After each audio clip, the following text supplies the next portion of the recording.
How do you get into Stanford? Hi, my name is Eric Ng, and I'm the founder and CEO of Admissions Site. I graduated from Princeton, and I've helped hundreds of students and families navigate the college admissions process for almost 15 years. And so without further ado, let me describe to you exactly how to get into Stanford in today's video. The first thing is definitely your GPA. Ideally, you want to get at least a 3.9 unweighted GPA out of 4.0. The second factor are your SAT scores or your ACT. Ideally, for a school like Stanford, you want at least a 1550 on the SATs and a 35 plus on the ACTs, which increase your odds of getting into a school like Stanford. The third thing is APs. We want to see that you've taken a rigorous course load. And usually what that means is taking 8 APs by the conclusion of your junior year. 8 APs or higher by the conclusion of your junior year really signals to a school like Stanford that you've taken a rigorous course load.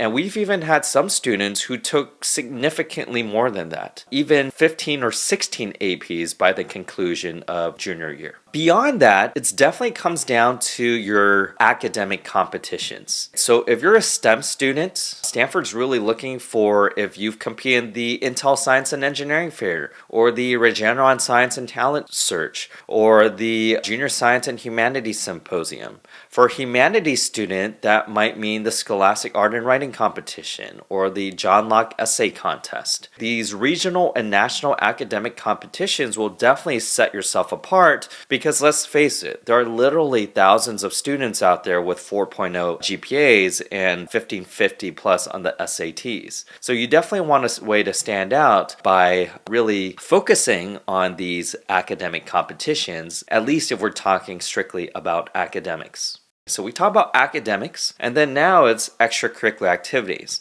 And so Stanford, because they're located in the heart of Silicon Valley, they really value technology and entrepreneurship. In a previous video, I discussed how Harvard really values world-class leadership. Well, for Stanford, they really value technology and entrepreneurship, as well as excitement for learning and intellectual curiosity. And so if you could showcase that in your application, that would increase your odds of getting into a school like Stanford. They really want to see that you can think outside of the box. Are you entrepreneurial? For example, one of our students who got admitted this past admission cycle published an Amazon best-selling book. Another one of our students built a mobile app that tracks your electricity consumption. And so there's a lot of ways to get in. If you're a humanities student, for example, even someone who's interested in English or history, there's ways where you can incorporate technology through your extracurricular activities and your passion projects to help you get into a school like Stanford. For example, one of our students did sentiment analysis on political views on Twitter, since politicians like to tweet a lot. And by running sentiment analysis on these political views on Twitter, the student can then better inform the student body about the political views that these legislators and politicians represent and build awareness of these issues. And so there's a lot of ways, especially in this day and age where technology, entrepreneurship, artificial intelligence, AI is a hot field. There's a lot of ways where you can incorporate these factors into your application, and this tends to work really well for schools like Stanford. So for Stanford, definitely you want to establish a leadership organization or be president and founder of a nonprofit organization that furthers your social mission or cause. You want to be interesting and intellectually curious in their eyes, and furthering a social mission or cause, that might mean tackling environmental sustainability or humanitarian rights or increasing healthcare access or political reform or prisoner reform even, right? There's a lot of social issues that confront our society, and a school like Stanford really likes to see how you leverage your academic passions to tackle these social issues. What is your academic passion? Is it philosophy, history, political science, physics, math? And how do you leverage these academic passions to tackle these social issues, especially within the context of technology, entrepreneurship. And if you could leverage that in your application, Stanford loves to see that. Beyond that is definitely published research. So that's another factor within this umbrella of extracurricular activities that Stanford would really love to see. Getting published academic research for your work, you have to keep in mind that these universities, ultimately, they're research-driven institutions. And so if you could get published academic research, that shows that you're willing to push the boundaries of knowledge and that you're intellectually curious, that you're not just digesting facts and formula from a textbook, but you're really pushing the forefront of knowledge and making new discoveries that would advance humanity. And so that's something that Stanford loves to see. Beyond that is joining school clubs and organizations. They like to see that you've been active in your community, that you have a commitment to service, right? Whether it's partnering with organizations or volunteering in a homeless shelter or volunteering in a senior care citizen center or conducting a survey on the impact social issues and the environment on autistic children. There's a lot of ways to frame this, but we definitely want to see community service impact in your application. Attending a prestigious summer program. Stanford also loves to see that. For example, the Summer Science Program, SSP, for students who are interested in astrophysics or bioengineering, or it might mean the Research Science Institute or the Garcia Lab if you're interested in polymers and material science. For a humanities student, that might mean the Stanford Humanities Institute, which is their own summer program for high school students where you get to debate on philosophy and economics and history and English and literature and explore these fields. Getting into one of these prestigious summer programs will increase your odds of acceptance because these are mini feeder programs. These summer programs are feeder programs which would increase your odds of getting into a top school like Stanford. Stanford also loves to see varsity athletes. Some of our students are really competitive in golf and tennis or basketball, and so if you're a varsity athlete or even a double or tri-varsity athlete,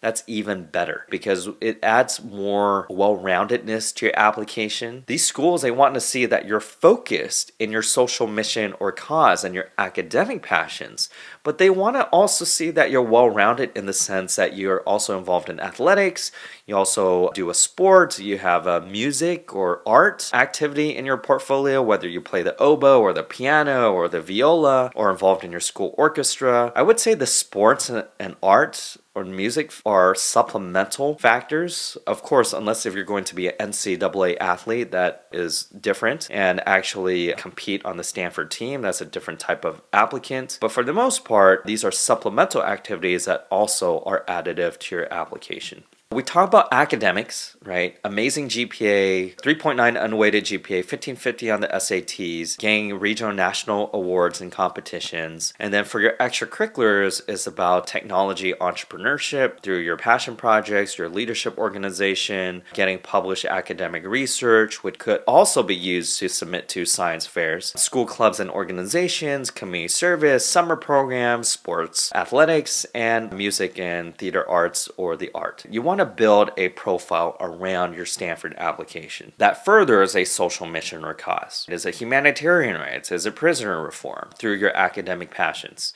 When we consult with students, we actually encapsulate all this in a 10-page single-space roadmap that outlines all these different factors that Stanford's looking for that would help increase your odds of getting into a top-tier school like Stanford. And so we work with 80 students a year. I have to say that of these 80 students, maybe 10% of them are able to accomplish 100%, meaning everything that's in this roadmap. So that really shows you, like, this roadmap is extremely competitive.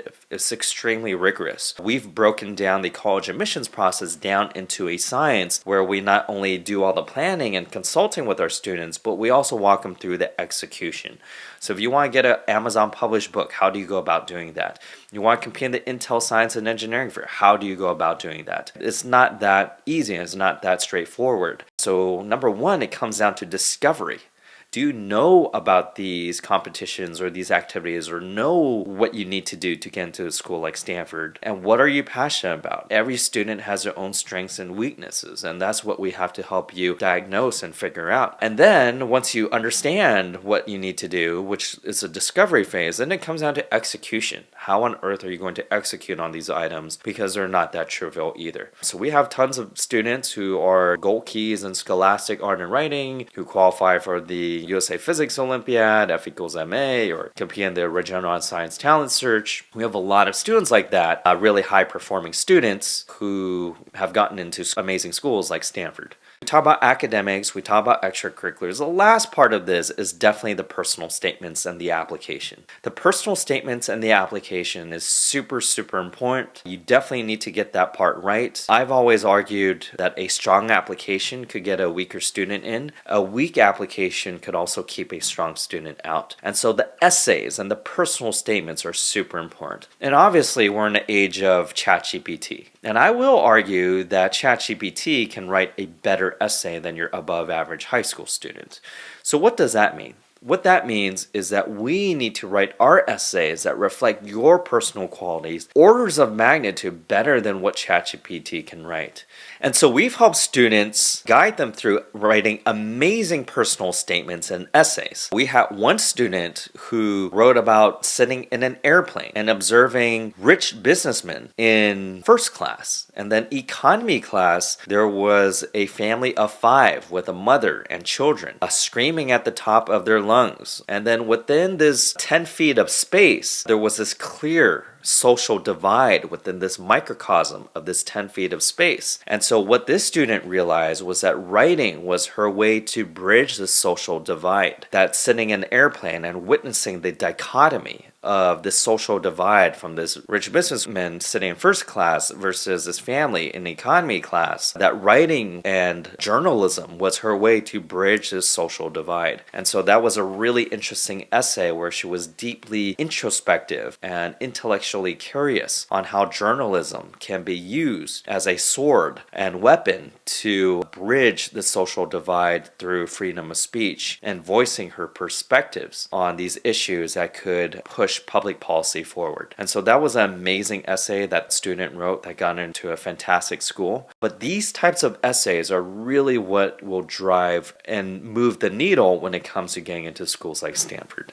And so we talked a lot about a lot of things today: academics, extracurriculars, and personal statements and essays. If you could get all 3 stars aligned, you will get into a fantastic school like Stanford. Beyond that is obviously things like letters of recommendation, like getting letters of recommendation from your school counselor, your 2 teacher recommendation letters, and then usually you can also submit an optional rec letter. And then the last part is the interview process. The interview counts for a small part of the process, but still helpful when it comes to getting into a top tier school. I would say it counts for 1%. And so if you want to get into a top school like Stanford, ideally you want to present this entire portfolio of work that would maximize your odds of getting in. And so if you liked what we had to talk about today, definitely hit the subscribe button and give us a like on our YouTube channel. We'll be sharing more tips and advice on how to get into great schools like Stanford.